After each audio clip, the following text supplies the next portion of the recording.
Hola, ¿cómo va? Bueno, en esta ocasión vamos a ver lo que son las series complementarias. Freud en la conferencia 23 se pregunta ¿por qué una persona contraería un síntoma? ¿Sí?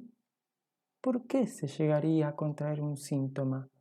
Y se va a responder que no hay un suceso puntual ni tampoco un aspecto puntual que sea causante de provocar la neurosis, ¿sí? El síntoma neurótico, sino que hay una combinatoria de aspectos y por eso va a plantear las series complementarias que son las siguientes. Para contraer un síntoma tiene que haber una combinatoria, una relación, una vinculación entre estos aspectos, ¿sí? Una articulación entre estos aspectos, que son la constitución sexual, ¿sí? La constitución sexual tiene que ver con lo pulsional, ¿sí? Lo heredado. Y aquí también se ubica el vivenciar prehistórico. El vivenciar prehistórico tiene que ver con el otro, el lenguaje, ¿sí? La cultura, las leyes que nos preceden la existencia, es decir, nos preexisten. Tiene que ver que el otro, los primeros cuidados, a través del lenguaje, libidiniza al cachorro humano, ¿sí? Y lo introduce en la cultura, en el mundo, lo humaniza, ¿sí?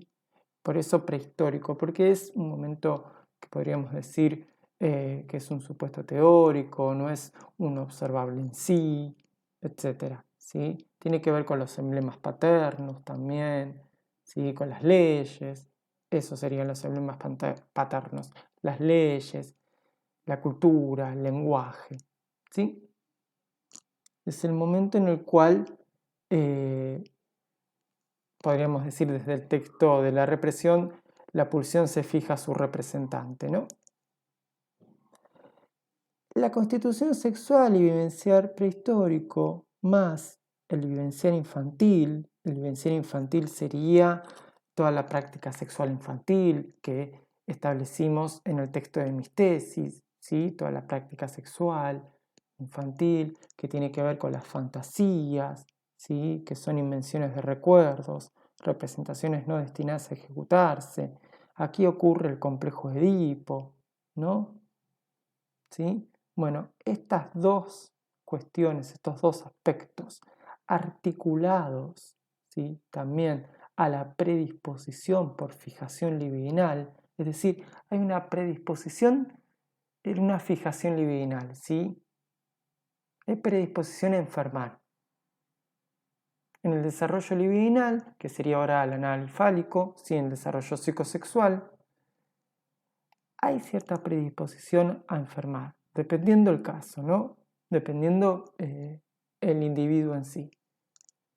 Si unimos esta predisposición por fijación libidinal al vivenciar accidental del adulto, es decir, a lo que acontece en su vida cotidiana, ¿sí? Sumado a una predisposición de fijación libidinal y que pueda haber en el vivenciar accidental del adulto, contingente, es decir, variable porque dependerá del caso, sumándole que puede haber frustración libidinal y con predisposición por fijación libidinal, porque hay una predisposición previa a enfermar y encima hay una frustración libidinal en la vida adulta, ¿qué ocurre?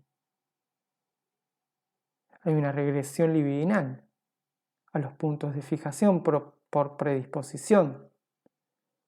Por lo tanto, obtenemos una neurosis, el síntoma, que puede ser un síntoma histérico, un síntoma neurótico obsesivo, un síntoma fóbico, ¿sí? Dependiendo de la neurosis de transferencia que se esté hablando, ¿sí?